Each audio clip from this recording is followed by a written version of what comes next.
meteorologist Tim Strong for your first alert. Help us feed hungry children. Our goal is to feed 2 million meals to hungry children this year, and you can help us when you round up at Parker's Kitchen. We're going to match 25% of your donation. Live from Augusta, you're watching News 1226 this morning. You may be forced to have to move out of downtown, which is something I really don't want to do. Business owners worry their revenue may be at stake as crews break ground on more construction in downtown Augusta. And a final reminder to apply for FEMA assistance if you live in Georgia. What you need to know coming up. But first, good morning. Thank you for joining us. I'm Nick Proto. And I'm Ashley Campbell. It is 6 o'clock on your Friday. Let's get this morning going. Grab that coffee. Tim, let them know how it's going to be out there this morning. Probably don't need a coat. It's not that cold. It's 62 Sunday. There'll be a temperature change going into next week, which we'll look at in the full forecast a little bit later. Coming up on 6:02. All right, thanks, Tim. A project in downtown Augusta is putting some business owners on edge. The community was able to learn more about the $42 million plan for Broad Street yesterday. Phase 1, which includes Millage Road and 15th Street, is nearly complete. Future accessibility is making business owners concerned, though, as your Taylor Martin explains how this will impact a long-standing restaurant in downtown. Taylor? Well, Luigi's has been downtown on Broad Street for 75 years, and we spoke to the owner who says she went to the meeting after receiving a flyer to come. Penelope Ballas Stewart is the fourth-generation owner of Luigi's restaurant. She came to the meeting for answers, but she's leaving feeling uneasy and surprised to see that more than half of the parking in front of her restaurant is being taken away. Even though they made it through COVID, she says they're still facing challenges, which include parking. Now, if they're expecting people to walk 2 blocks to get to our door, people aren't going to do that. Now, the project is expected to begin at the end of the month and last for about 2 years. It'll take 2 years to complete. And if you'd like to receive regular updates on the project, we have a link on our website, wrdw.com. All right, thanks for sharing that update with us. Taylor Martin live outside of Luigi's this morning downtown. Millions of dollars worth of housing investments are quickly coming to Augusta. We're seeing plenty of apartment options with some units in the final phases and other projects set to start. The Downtown Development Authority says it's planning for the future. The executive director says that it's to meet the demand of a growing workforce. So we're seeing a lot of young professionals move downtown because of our cyber and medical communities. We see a lot of those professionals living downtown. Wrdw says they're working with a developer right now when it comes to workforce housing, and we're talking about teachers, nurses, even officers. The goal is to have 8,000 units by the mid-2030s. When you ride around Augusta, you may notice some yards are cleared of Hurricane Helene debris. That's because city leaders say crews are in the process of completing the final passes for some neighborhoods. Officials say they're focusing on completing the work by voting precincts to track the status. Here's a look at the voter precinct map coming up here in a second for debris cleanup. City leaders say crews have completed final passes in precincts 702, 703, and 709. Now they're shifting to precincts 103, 105, 11, 203, and 708. Other precincts will continue their initial or final pass. Officials say crews have picked up 3.1 million cubic yards of debris so far. You can find this map on Augusta Government's website. If you're a business owner and suffering physical or financial damages from Helene, you can get help today. The Small Business Administration is holding a disaster loan assistance workshop from 9 to 4. And before you arrive, you do need to go ahead and check the status of your existing application and find out what additional information is needed. The workshop is at the Augusta Public Library, which is located on Telfair Street. And today is your last chance to apply for FEMA assistance if you live in Georgia. And there are multiple ways that you can apply. We're showing you one way in just a moment. There is the disaster assistance website right there where you can submit your application, and you can also use the FEMA app. You can call the helpline, which is 1-800-621-3362, or the Georgia Call Center. That number is 678-547-2861. We've got those numbers on your screen right now. And the last option is visiting a disaster recovery center, and you can find the location closest to you by using the FEMA DRC locator, and I believe the hub is still open there. Newly released 911 call shedding light on the assault of an elderly. Still ahead, a Georgia man living out his childhood dream while honoring his late grandmother as he prepares to take the TV screens. His story coming up. All right, checking on traffic flow, looking pretty good here out along I-20. As far as our rain chances go, very minimal, but warming up nicely as we continue to get closer to the weekend. Coming up next, we'll have more. And as we head to break, giving you a live look over Walton Way at 6:09. Our First Alert has always given you the edge against severe weather. And now, with our new First Alert radar network, First just got even faster. This is the most advanced weather radar around, filling in the gaps that have plagued our area for years. With up to 10 times the resolution of other local radars and technology that can pinpoint right down to your street. No other station can provide you with this type of enhanced weather coverage. You'll only find it here, putting your family's safety first with the First Alert Radar Network. First just got faster. It's the season of Mornings in the 40s and 50s, highs about 65 to a jump at 70 by Thursday of next week, 6:15. A Marietta man who has a love for The Price is Right is living out his childhood dream as he honors his grandmother. Sawyer Bussey has his story as he takes to the game show. So when I see that poster board, I just go numb, and for a second there, you're like, okay, what do? So I sprinted down there, I chest bumped this guy that I'd been talking to, that I met. I picked up a lady that was already down there. It was insane. It was a lot of fun. The love of Price is Right goes back to childhood for Marietta local Parker Branton. My grandmother always said that she wanted to go one day, but she didn't travel much. And it's not just the love of the show, it's the people, the person he shared it with. Parker grew up alongside his siblings, watching Price is Right with his late grandmother. Growing up, my siblings and I, my grandmother took care of us while our parents were at work. So every day it was a big ordeal. We were gathering together at the TV, watching The Price is Right, guessing what the prices were, laughing, giving each other a hard time if we got the price wrong. When the opportunity came up for Parker to be on the show, he ran for it, but in honor of a woman who started it all. She was a lady that did so much for other people.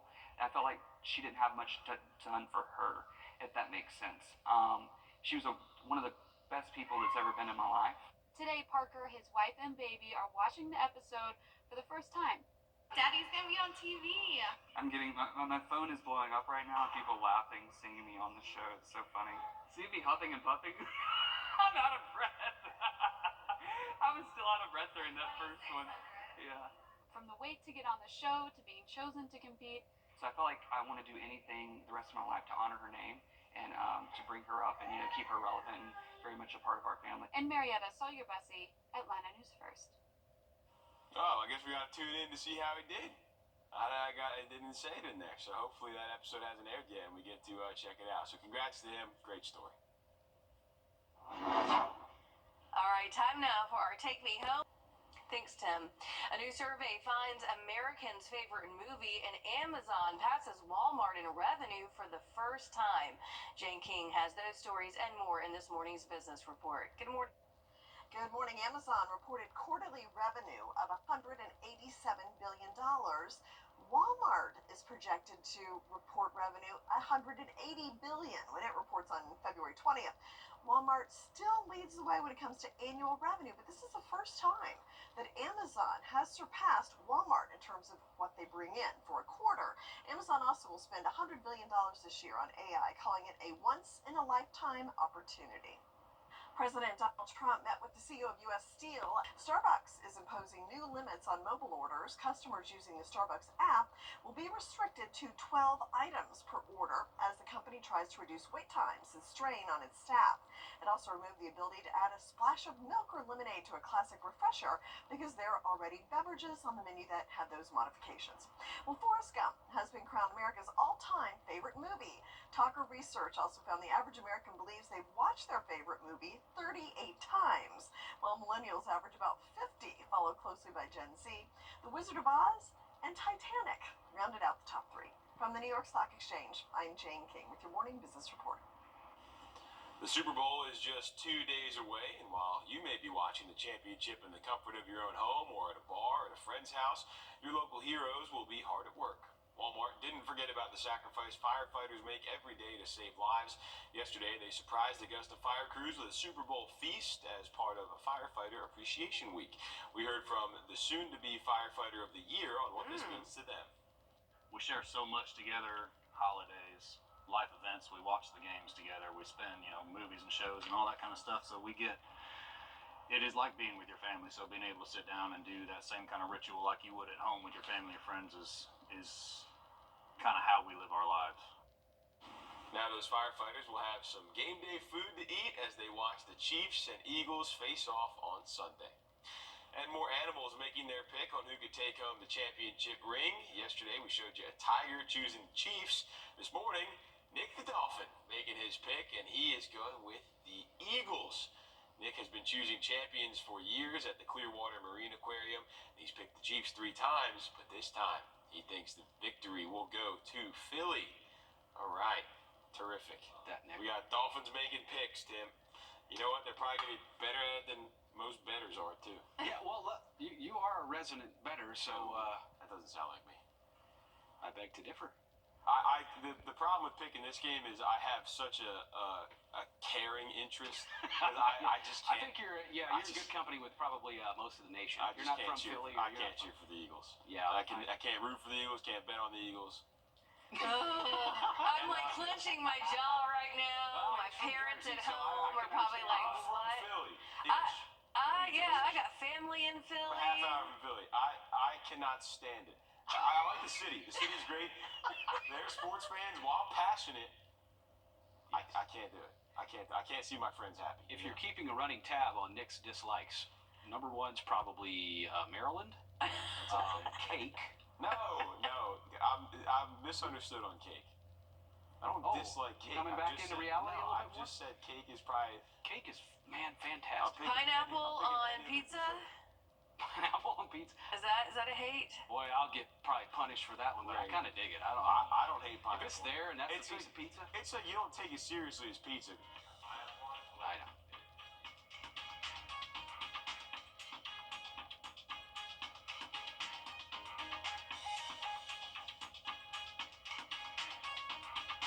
In schools across the country. It's the coldest time of year in the CSRA. To stay up to date on anything winter weather to severe weather, download our First Alert weather app to get the most accurate forecast in our area. Live from Augusta, you're watching News 1226 this morning. We already sometimes battle even finding a parking place with the number of spaces we have now. Parking a major concern for downtown Augusta business owners as more construction poses additional traffic issues. Plus, a boom in the youth workforce means a boom for more places to live in downtown. We're checking in on apartment developments just ahead. All that and much more in just a bit, but first, good morning. Thank you for joining us. I'm Nick Proto. And I'm Ashley Campbell, 6:30 on your Friday. Sending it over to Tim now for a nice start to the morning. Not too cold out there? No. Not at all. None. We're in the 60s here right now, 60 to 64 degrees. Still tracking that little bit of light rain that's coming in, kind of grazing across Saluda County. Probably you're getting wet in Saluda right now. About in just a bit. About to hit 632. All right, thanks, Tim. Downtown Augusta business owners say they're frustrated by a $42 million Broad Street construction project cutting into operations. They took their concerns to a meeting last night, stressing the impacts this new project could have on their businesses. And this also comes after multiple setbacks, from construction to the weather we had. Your Taylor Martin joining us now live in downtown Augusta. Taylor, what exactly are business owners worried about? Well, businesses we spoke to say they're concerned about the traffic cones that are already here downtown and less parking for their customers when this project starts. Leaders talked about plans for the project that will go from East Boundary Street to Millage Road. They say phase one, which includes Millage Road and 15th Street, is nearly complete. Luigi's restaurant has been downtown for 75 years here on Broad Street. We spoke with the owner who says she came to the meeting after receiving a flyer. She's leaving feeling surprised that more than half of the parking in front of her restaurant is being taken away. The plan should be to increase parking, make parking safe and encourage more businesses to open up. Now, the project is expected to start at the end of this month, take about 2 years to complete. All right, thanks for that, Taylor, and thanks for the train that's waking everybody up this morning. All right. Just a perfectly timed train there. All right, downtown development isn't just limited to Broad Street. Apartments popping up left and right across the area, too. We're talking about the Lennox right behind me here, Sibley Mill right over there as well. This is from our Sky 12 drone up in the air yesterday, capturing some of these buildings. Margaret Woodard, Executive Director of the Downtown Development Authority, tells us hundreds of units are in their final stages, while others are set to get underway soon. Woodard says the boom is in response to a young, growing workforce, and they're keeping up with the trend. We're working with a developer right now on workforce housing, adding 60 units of workforce housing, which are for your teachers, your nurses, your police officers. So there's a price point for there, but we feel like there's a price point for everybody. She says the goal is to have 8,000 housing units by the mid-2030s. More than 500 new housing units are still in the early phases of development.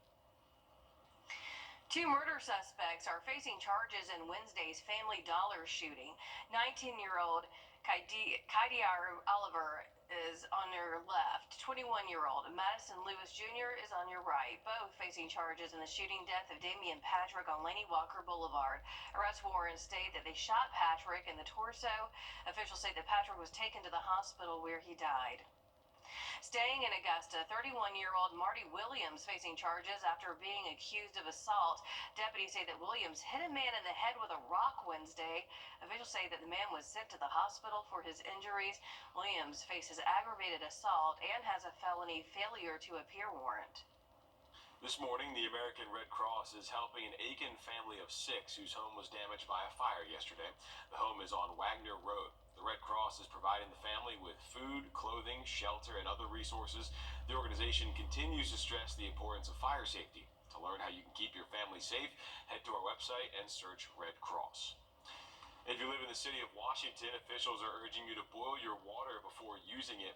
That's because of a water leak on Highway 44 inside city limits. To properly boil tap water for use, heat it till you see the bubbles, then keep heating it for 1 minute once it begins to boil. After that, remove the water and let it cool before use. We'll let you know when that boil water advisory has been lifted.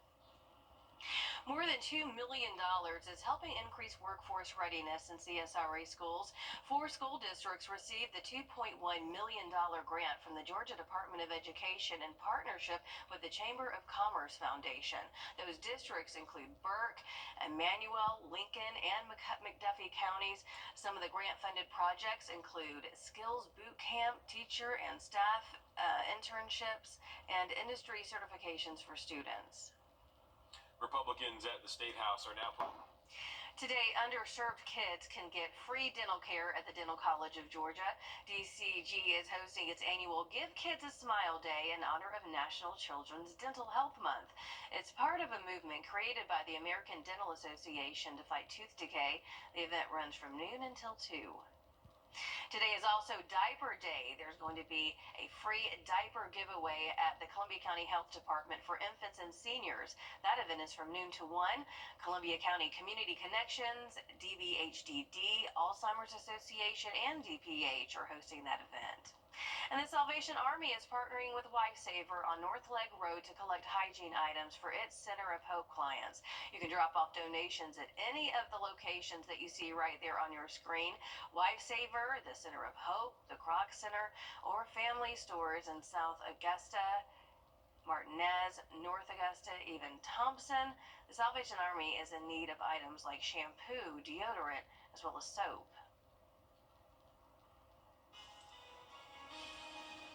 The story of the first black student to attend an all-white elementary school in Louisiana is coming to a stage near you. We're giving you a preview and letting you know how you can secure your tickets to see Ruby, the story of Ruby Bridges. Yeah, we've got a quad box up here of our camera network right now. Smooth flow of traffic on major interstate there in 20. We're heading into a warm weekend, folks. We'll talk more about it next. Giving you a live look right now at Riverwatch at I-20 at 6:39. We're sharing the love. Wednesday, but Thursday looks like we're going to jump right back into a high of 70, guys. 6:45. All right, thanks, Tim. The Augusta Junior Players is gearing up to perform Ruby, the story of Ruby Bridges. During the height of the civil rights movement, the 6-year-old was the first black student to attend an all-white elementary school in New Orleans. And this morning, I'm giving you a preview of the musical. They tried to break us, but they don't know. It's a role the Augusta Junior Players are not taking lightly. We can't change history, and history sometimes is uncomfortable. Telling or the retelling of these uncomfortable stories give them something that they can, identify with or to personalize. So maybe tomorrow? Director Roy Lewis has pushed each young performer to learn about Ruby's life as she made history as the first African-American student to attend the all-white William Frantz Elementary School in New Orleans. Hundreds of people yelling and screaming at this 6-year-old girl as she innocently says, "Mom, is it Mardi Gras? Look at all the people celebrating." Recently, the cast walked 5 blocks on Laney Walker Boulevard, symbolizing the path Ruby took from her home to school.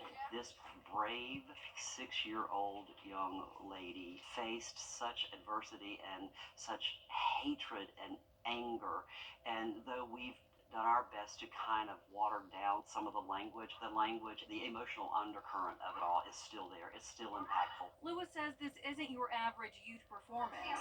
Were the schools segregated? I've had to stop and say to our young folks, now we know that this language is hurtful and damaging, but this is what happened to her. It's not what we want to happen to you.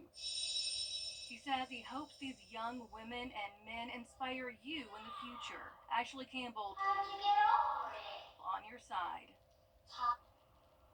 Now, the cast has even managed to bring Augusta to Louisiana in this performance, but no spoilers. I'm not going to do it, but I can assure you, you need to go and check out Ruby for yourself. From what I have heard, it is wonderful. Speaking with the director, who also, fun fact, was my drama teacher in 9th grade. Wow, full circle moment. Very full circle all right those there. years ago. We laughed about it. I knew I set myself up for failure because he likes to tease me about my age as if That's I'm right. ancient.